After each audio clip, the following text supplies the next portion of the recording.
మరి నిన్నటి ఎన్కౌంటర్ కూడా మాకు వస్తున్న సమాచారం ప్రకారం దానిపైన రకరకాల అనుమానాలు వస్తున్నాయి. ఆదివాసీ హక్కుల సంఘాలకు సంబంధించిన మిత్రులు కూడా వచ్చి మా దగ్గర రిప్రజెంటేషన్ ఇచ్చినారు.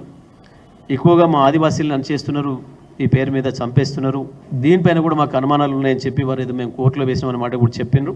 ఎట్టి పరిస్థితులలో ఎన్కౌంటర్లు ఫేక్ అయితే తప్పకుండా అధికారులపైన చర్యలు తీసుకోవాల్సిన అవసరం ఉంటుంది. ఇన్నరా ఏం తెలియని ఆదివాసీలను ఆగం చేసుకుంటా మావోయిస్టులను మట్టుబెట్టుమని ఆఫీసర్లు గిట్లా అబద్ధాలు చెప్పినట్టు ఎరకైతే మట్టుకు వాళ్ళ మీద చర్యలు తీసుకుంటామని జగదీష్ రెడ్డి సార్ అంటుండు.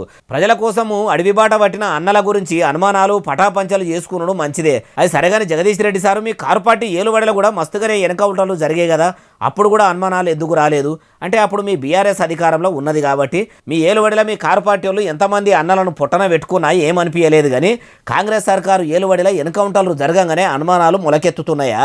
అప్పుడో తీరు ఇప్పుడో తీరు ఉంటే ఎట్లా సారు?